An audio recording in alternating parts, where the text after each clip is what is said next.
नमस्कार। आज के इस वीडियो में आपका स्वागत है। आज के इस वीडियो में हम लोग संधारित्र के बारे में जानेंगे। अगर आप पिछले वीडियो देख चुके हैं तो संधारित्र के बारे में काफ़ी कुछ आपको जानकारी हो गई है। यदि आप पहली बार इस वीडियो को देख रहे हैं तो इसको और अच्छे से समझने के लिए इसके प्रीवियस वीडियो को ज़रूर देखें। आइए हम पिछली वीडियो से आगे टॉपिक को शुरू करते हैं। पिछली वीडियो में हमने जाना था संधारित्र क्या होता है। संधारित्र एक ऐसी युक्ति होती है जिसके आकार में बिना परिवर्तन किए पर्याप्त मात्रा में आवेश संचित किया जा सकता है। चलिए इसके वैज्ञानिक पहलू को यदि छोड़ दें और हम घरेलू बातों में आ जाएं तो संधारित्र को अंग्रेजी में कैपेसिटर कहते हैं और देहातों में बोलचाल की भाषा में इसको लोग कंडेंसर कहते हैं। ठीक है। और आप ये मिलेगा कहाँ पर? पंखे में लगा होता है सेल जैसा, मोटर में लगा होता है, टेबल फैन में लगा होता है। विज्ञान के हिसाब से कहें तो जहाँ जहाँ प्रेरकीय घटना होती है वहाँ लगभग हर जगह कैपेसिटर लगा होता है, यानी कि संधारित्र। कैसा होता है? तो इसमें दो प्लेटें होती हैं, आपको बताया जा चुका है। धारिता कैसी होती है ये सब बताया जा चुका है। उसके बाद हुआ कि संधारित्र जिसका मुख्य काम है आवेशों का संचय करना, अपने अंदर आवेश रखना, चार्ज। तो कोई संधारित्र कितना चार्ज रखेगा अपने अंदर, उसकी चार्ज रखने की क्षमता कितनी होगी, यह उसकी कैपेसिटी कहलाती है, धारिता कहलाती है। तो अगर किसी संधारित्र की धारिता, जैसा कि आप उस पर देखे होंगे लिखा होगा 2 माइक्रोफैरड, 3 माइक्रोफैरड वगैरह वगैरह, तो माइक्रोफैरड जो है इसकी कैपेसिटी को बताता है, धारिता को। तो अलग अलग कैपेसिटर की यानी संधारित्र की धारिता अलग अलग होती है। अब बात ये आती है कि धारिता क्या है, ये तो हम जान चुके हैं। धारिता को बढ़ाया कैसे जा सकता है, किसी कैपेसिटर की धारिता कैसे बढ़ाई जा सकती है। तो इसमें आप ये जानेंगे कि कैपेसिटर की धारिता अगर इसके बीच परावैद्युत रख दिया जाए, किसके बीच? प्लेटों के बीच, जिससे कैपेसिटर बना होता है, उनके प्लेटों के बीच में अगर हम परावैद्युत भर दें, क्या भरना है? परावैद्युत। अगर परावैद्युत भर दें इस कैपेसिटर में तो फिर इसकी धारिता जो होगी बढ़ जाएगी और बहुत बढ़ जाएगी। तो आज के इस वीडियो में हम यही जानेंगे कि आखिर किसी कैपेसिटर के भीतर परावैद्युत डाला जाता है तो उसकी कैपेसिटी कैसे और क्यों बढ़ जाती है। और इसके अलावा आप सबसे पहले जानेंगे परावैद्युत क्या होता है। आइए परावैद्युत के बारे में जानते हैं और उसके बाद जानेंगे कि यह इसकी कैपेसिटी को यानी कैपेसिटर के कैपेसिटी को कैसे बढ़ा देता है। तो शुरू करते हैं परावैद्युत।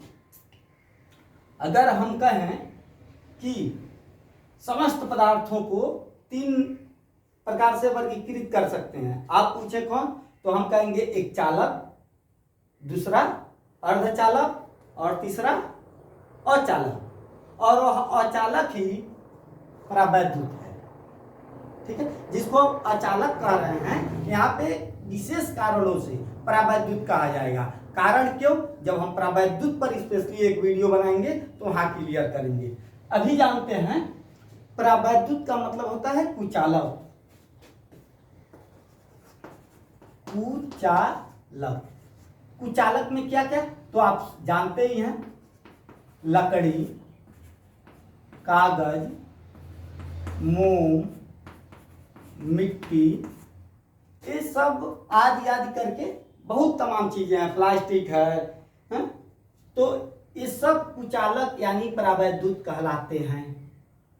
तो बात आती है भाई ये सब कैपेसिटी कैसे बढ़ाते हैं। तो जब इनको इसके भीतर डाला जाता है तो इसकी कैपेसिटी बढ़ जाती है। कैसे बढ़ जाती है, तो आइए समझने की कोशिश करते हैं। तो परावैद्युत तो जान ही गए क्या होगा, कागज होगा, प्लास्टिक होगा, लकड़ी, मोमबत्ती वगैरह वगैरह। आणविक संरचना की बात करें, जो परमाणुओं की संरचना है, तो केमिस्ट्री में आप जानते हैं कि समस्त पदार्थ परमाणुओं से बना है। परमाणु के सबसे भीतर एक बहुत ही सूक्ष्म स्थान होता है जिसे हम नाभिक कहते हैं। इस नाभिक में न्यूट्रॉन और प्रोटॉन होते हैं। नाभिक के बाहर विभिन्न कक्षाएं होती हैं जिनमें इलेक्ट्रॉन होते हैं। ठीक है, इलेक्ट्रॉनों को हम यहाँ पे ऐसे डॉट से शो कर दे रहे हैं।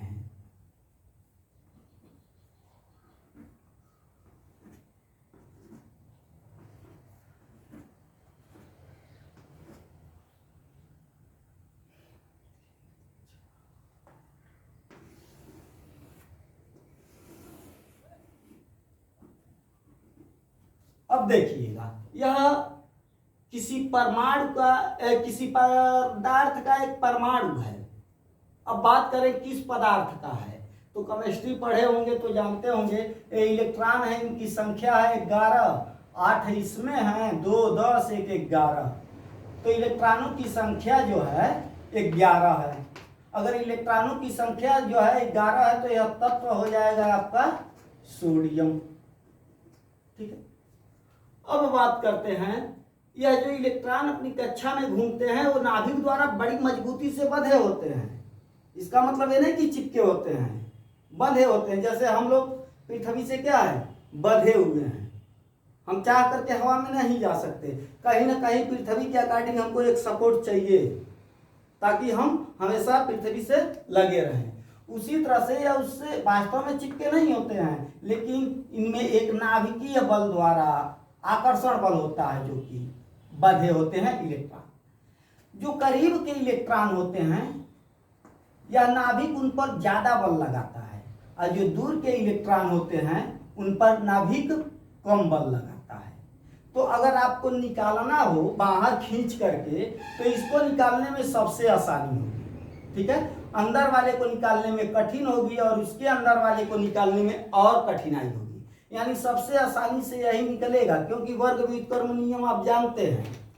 तो चलिए, अब होता क्या है, इसी तरह के परमाणुओं से पूरा सोडियम बना हुआ है। हम सोडियम के जगह पे कोई अचालक लेना, ठीक है, तो ये किसी अचालक का एक परमाणु है। एक परमाणु के साथ जो भी घटना होगी वह अन्य सभी परमाणुओं के साथ भी भौतिक घटना होगी। तो हम एक परमाणु को लेकर के समझते हैं। जब इस एक परमाणु को किसी बाह्य वैद्युत क्षेत्र में रखते हैं, जैसे यहां इलेक्ट्रिक फील्ड है, यह बाह्य वैद्युत क्षेत्र है एक समान। अगर इसमें हम इस परमाणु को रखें तो इस परमाणु के जो इलेक्ट्रॉन हैं चारों ओर घूम रहे हैं, उन इलेक्ट्रॉनों पर एक बल लगने लगेगा। किधर लगेगा, तो वैद्युत क्षेत्र इधर है, तो आप तो पढ़ ही चुके हैं, इलेक्ट्रॉन निगेटिव चार्ज कैरी करता है, तो निगेटिव चार्ज कैरी करेगा तो बल किधर लगेगा, क्षेत्र के विपरीत लगेगा, तो इधर बल लगेगा। कितना लगेगा, तो कहेंगे एफ लगेगा। तो एफ का मान कैसे निकलेगा, तो कहेंगे क्यू ई से निकलेगा। क्यू इलेक्ट्रॉन पर आवेश है, ई वैद्युत क्षेत्र की तीव्रता है। क्योंकि इलेक्ट्रॉन पे आवेश को ई से डिनोट करते हैं तो यहाँ पे ई भी लिख सकते हैं। ठीक है, तो यह बराबर इतना बल लगेगा। अब होगा क्या, इसी पर नहीं लगेगा, सब पर लगेगा, लेकिन अंदर वाले पर थोड़ा कम लगेगा, बाहर वाले पे थोड़ा ज्यादा लगेगा। तो परमाणु के साथ होगा क्या, देखिएगा, ये परमाणु थोड़ा सा चपटा हो जाएगा ऊपर और नीचे से। दाएं और बाएं से होगा, नहीं दाएं और बाएं से नहीं, क्योंकि इलेक्ट्रॉन इधर भाग रहे हैं, सारे इलेक्ट्रॉन इधर भागेंगे, ऐसे दबेगा।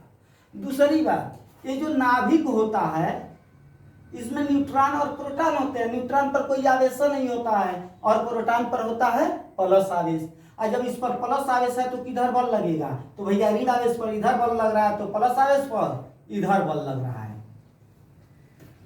इलेक्ट्रॉन और नाभिक किसी को छोड़कर जाते तो नहीं है इस बल के प्रभाव में, लेकिन जब ये बल लगता है तो दोनों अपने अपने जगह से थोड़े से तन जाते हैं और परमाणु का शेप कुछ ऐसा हो जाता है।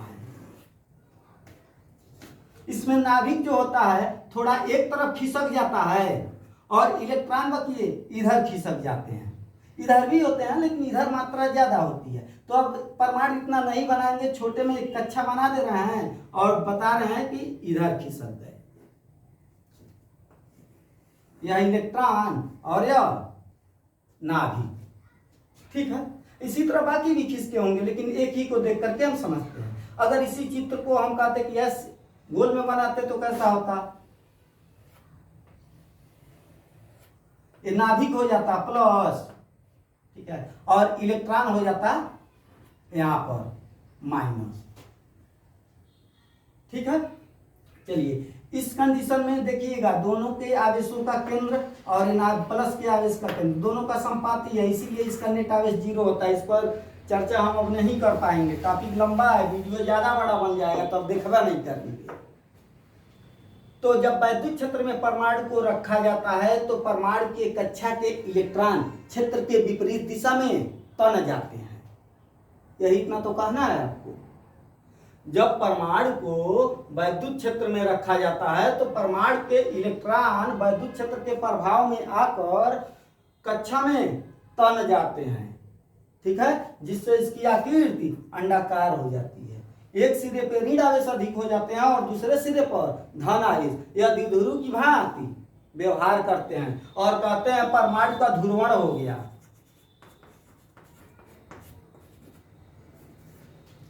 क्या हो गया, ध्रुवण हो गया, यह परमाणु ध्रुवित हो गया। इस घटना को ध्रुवण करने हैं, ऐसे परमाणु को ध्रुवित परमाणु कहते हैं। और जब तक नहीं ऐसा हुआ रहेगा तब तक इसको अध्रुवित परमाणु कहते हैं। अध्रुवित ध्रुवित एक केमिस्ट्री में जाइएगा पढ़िएगा, यहाँ पे आप फिजिक्स से बस पढ़िए। तो ऐसा हो जाता है।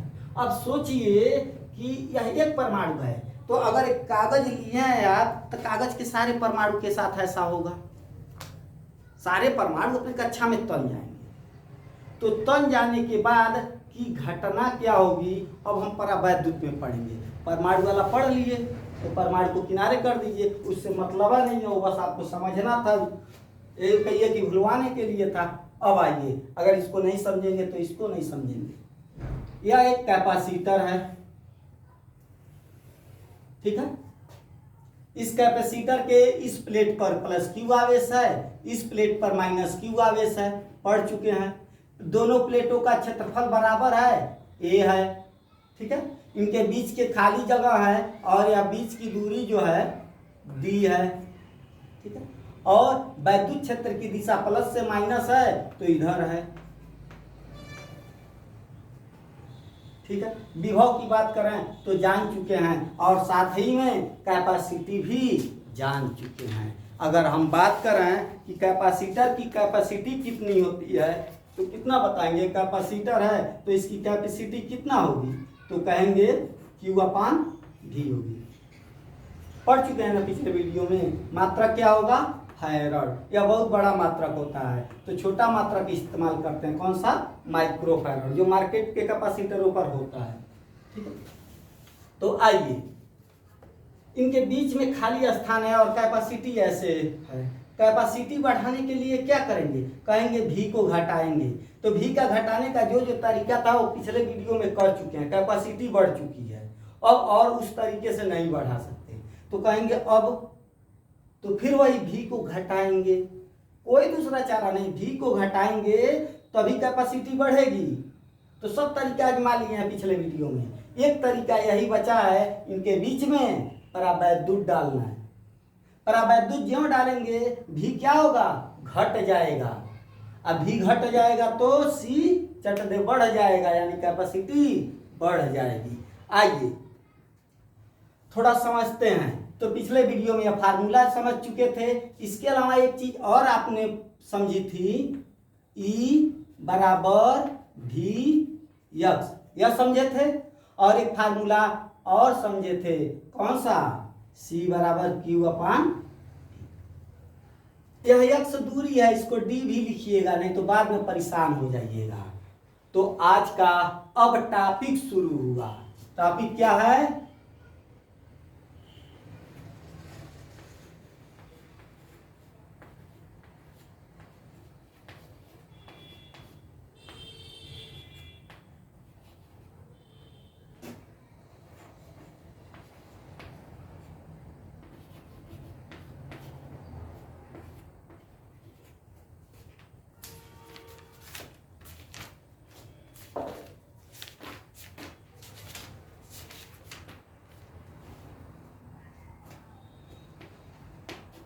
आज के इस वीडियो में अब हम लोग जानेंगे परावैद्युत के कार्य। सुनिएगा, बस लिखना है, काफी इंटरेस्टिंग है।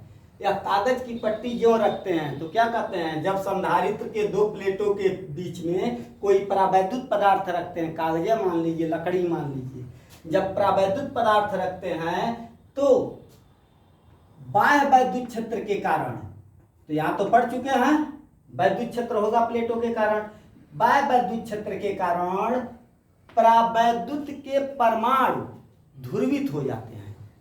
ध्रुवित हो जाते हैं हमें, तो चाहे तो इस घटना का आप वर्णन कर सकते हैं, कैसे ध्रुवित हो जाते हैं, हम वर्णन कर चुके हैं। इनके बीच के परमाणु ध्रुवित हो जाते हैं, जिसके कारण प्रत्येक परमाणु का धन सिरा ऋण सिरे के पास आकर्षित होने लगता है। होगा ही, आकर्षण प्रतिकर्षण किन में होते हैं, प्लस और माइनस में। ध्रुवण के कारण परमाणु के प्रत्येक धन सिरा दूसरे परमाणु के ऋण सिरे से जुड़ जाता है, जिससे परावैद्युत के भीतर एक श्रृंखला बन जाती है।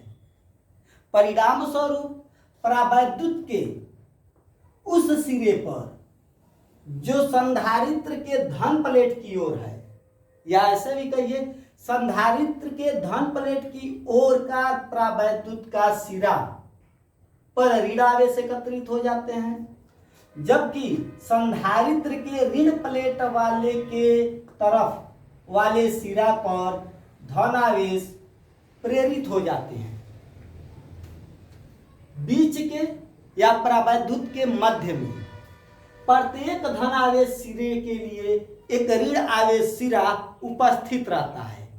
परिणाम स्वरूप परावैद्युत के भीतर आवेशों का प्रवाह, उनका प्रभाव समाप्त हो जाता है।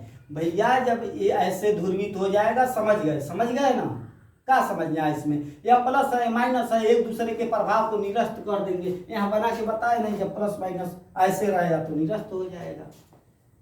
ठीक है, नजदीक आ जाते हैं, निरस्त कर देते हैं। इस किनारे पर ऋण आवेश हो जाता है और इस किनारे पर धन आवेश। इस धन आवेश को मतलब हटाने के लिए कोई ऋण नहीं मौजूद होता है, इस पर ऋण मौजूद है तो वो तो दूर है, मुक्ति इलेक्ट्रॉन थोड़ा है कि आ जाएगा खुद कर इस पर। ठीक है, तो यह क्या हो गया, ऋण आवेश, या क्या हो गया, धन आवेश।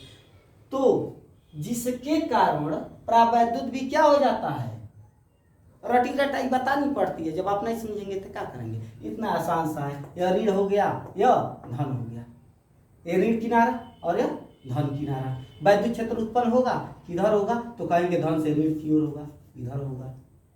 इन प्लेटों के कारण वैद्युत क्षेत्र किधर है, इधर है। इसका वैद्युत क्षेत्र इधर है, तो क्या होगा, वैद्युत क्षेत्र कम होगा बढ़ेगा, तो विपरीत है तो घट जाएगा।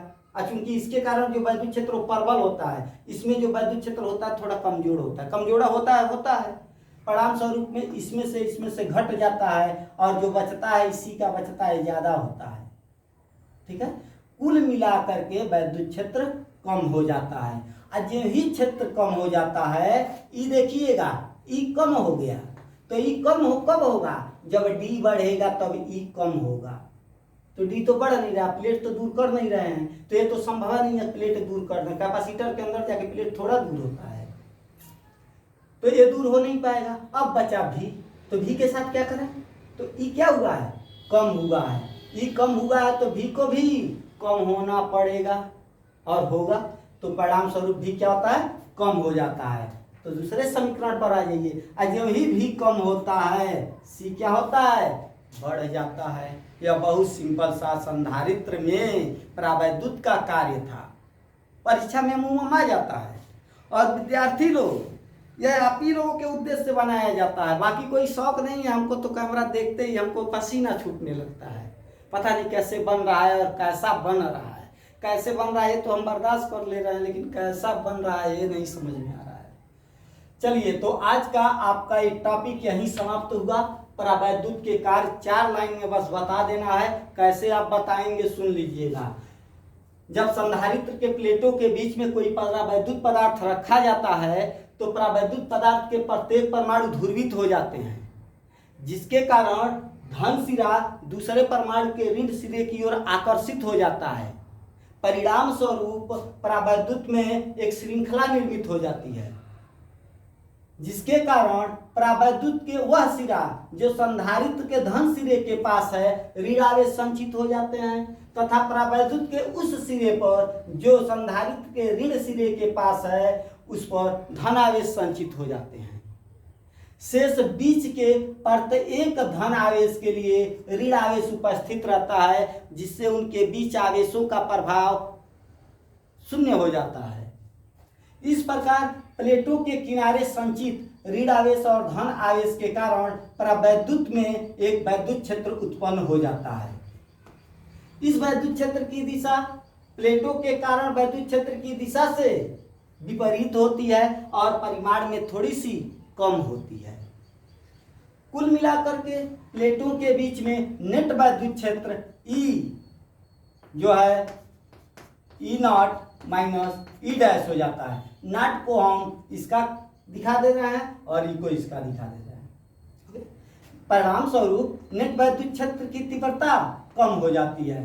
तीव्रता जब ही कम होती है विभव में भी कमी आ जाती है, और समीकरण से विभव में कमी आते ही समीकरण का वहाँ लिखेंगे नहीं कि वैसे ही बोलते चले जाएंगे। विभव में कमी आते ही संधारित्र की कैपेसिटी बढ़ जाती है। तो आज के वीडियो में बस इतना ही। अगले वीडियो में संधारित्र के नए गुणधर्मों और रोमांचकारी घटनाओं को लेकर फिर शामिल होंगे। तब तक की इजाज़त दीजिए। नमस्कार।